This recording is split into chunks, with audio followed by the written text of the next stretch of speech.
thanks to my administration's decisive action to save American jobs, we're currently witnessing the fastest economic recovery in American history. And that's because the foundation that we set previously, before the virus came and hit our shore, the foundation was so strong. We had such a strong foundation that we're recovering much faster than anybody anticipated. It turns out that it will be a very, very strong V, and you'll see that in just a second. So retail spending has fully recovered and is now at an all-time high. That's not all-time for this month or last month. That's at an all-time high, and you see that with the chart. This was previous to the plague, I call it, the plague coming into our land and really affected 188, we're dealing with 188 countries. And if you see, we've not only recovered, but we're at a much higher level than we were even then. That's an incredible number that nobody thought would even be possible. So we're currently witnessing the fastest economic recovery in American history. That's an amazing statement. So retail spending is great, and now, if they would, put up auto production has surged 28%, and that's your auto production, which is right there. So you'll see that that's now about even to where it was, and that was at an all-time record high, and we're already even. And if you had a chart for used cars, you'd see that used car sales are setting a record, and that's great for production because when the used cars are practically not available, they're very, very tight, that means you're going to make a lot of new cars. So that number is going to go up even beyond what it is right now, but that's a fantastic number. That's a number that's the equivalent of where it was, and that was a record. So you see what's happening with respect to the economy and the recovery, and the stock market is almost at an all-time high. In fact, NASDAQ is at an all-time high. It's had 14 days where we broke the record already over the last 2 months. So a lot of great things are happening. Through the historic relief package that I signed into law, we saved over 50 million American jobs, 50 million American jobs. And the unemployment rate is rapidly going down. You see that, you've seen that, and I think you'll see it over the next 2 months. And you'll have a good report even prior to the election. You're going to have a very good report. I think you're going to have an incredible GDP. You're going to have a tremendous report on business, and a lot of it's going to be released, which is very fortunate, prior to the election. I think the Democrats are going out of their way to try and do whatever they can to stop these kind of numbers. They don't like these kind of numbers because they think it'll hurt them in the election. I think we all have to pull together, and we have to do the right job, and we have to do what's good for the American people. We were unfairly treated by China because they could have stopped it. With that being said, China has purchased the most amount of corn in history. Last week, they purchased the 2 largest days in the history of corn purchase, and a massive amount of soybeans, also cattle. So China's been buying a lot of things, and they're doing that to keep me happy, but they're dreaming about Joe Biden. They would love to have that happen, but I don't think that's going to happen. They are dreaming about him, and so is Iran dreaming about Joe, and so are numerous other countries. They dream about it because if that happens, they'll own the United States. And China, I can tell you specifically, will own the United States. Can't let that happen.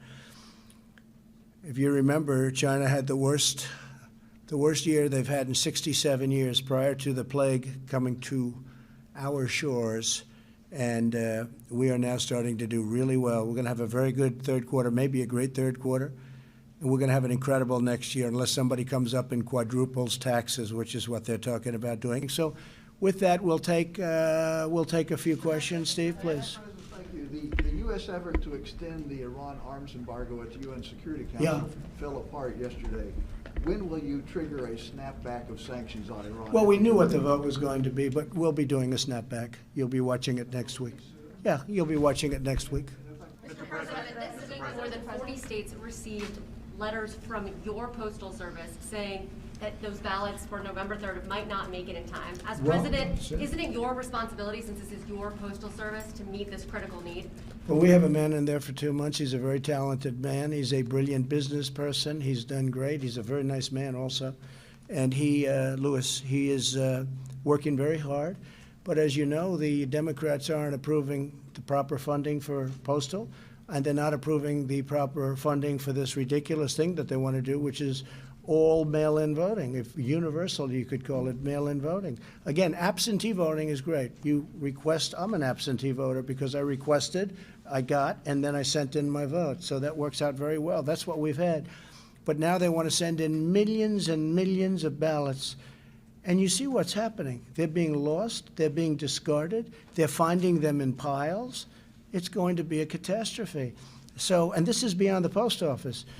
But Louis DeJoy is working very hard. The post office has for decades lost billions and billions of dollars. I read numbers today that are unthinkable. And what they want to do now is hit the post office with millions of ballots from certain states. And if you look at what happened in New York and Virginia and various other places, it's a catastrophe. They're losing 20% of the votes. Nobody knows what's happening. So we're going to see what happens. But I do say this, universal mail-in voting is going to be catastrophic. It's going to make our country a laughingstock all over the world. You can't send out millions of ballots. Do you want to give Edward Snowden a pardon and bring him back? You once suggested that Well, he I'm was going to look at it. traitor. I mean, I'm not that aware of the Snowden situation, but I'm going to start looking at it. There are many, many people. It seems to be a split decision. There are many people think that he should be somehow treated differently, and other people think he did very bad things. And I'm going to take a very good look at it, okay? I mean, I've seen people that are very conservative and very liberal, and they agree on the same issue. They agree both ways. I'm going to take a look at that very strongly, Edward Snowden. Thank you, Mr. President. You've already taken action on TikTok and WeChat. Yeah. Which other Chinese tech companies are you looking at banning from operating in the United States? Well, the big thing is Huawei, right? Huawei's not here, and Huawei I'm not allowing.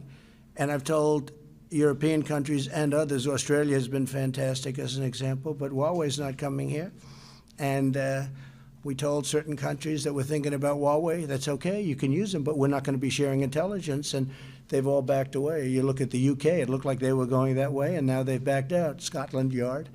Are there other particular companies? There are Alibaba? well, yeah, we're looking at other things, yes, we are. You've had some differences with your Defense Secretary, Mark Esper. Do you have confidence in his leadership there?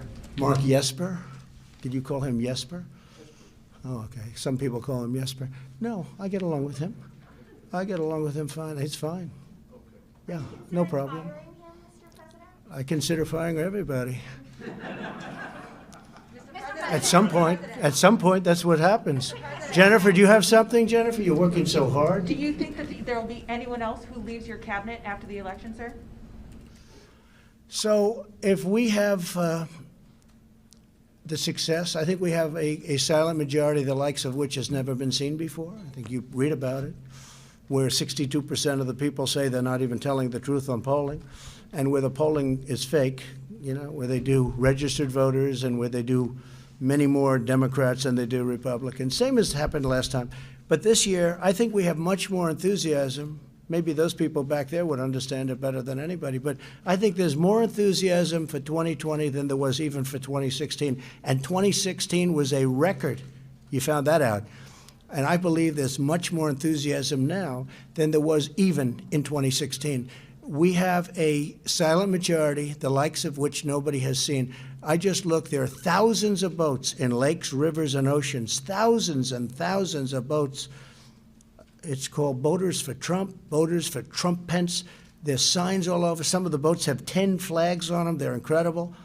There are thousands. We did nothing to do this. This is just generic. It just happened.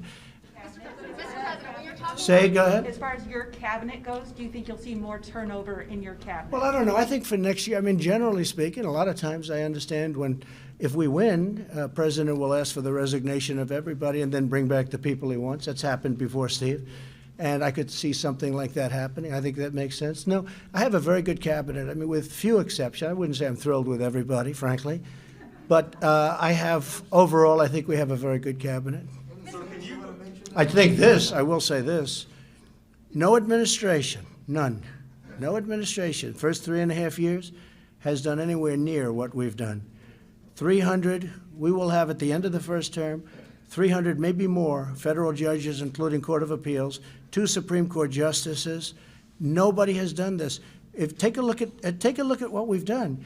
The biggest tax cuts in history, biggest regulation cuts in history, rebuilt our military, took care of our vets. We have a 91% approval rating from the vets. Nobody's ever had a 91% approval rating before.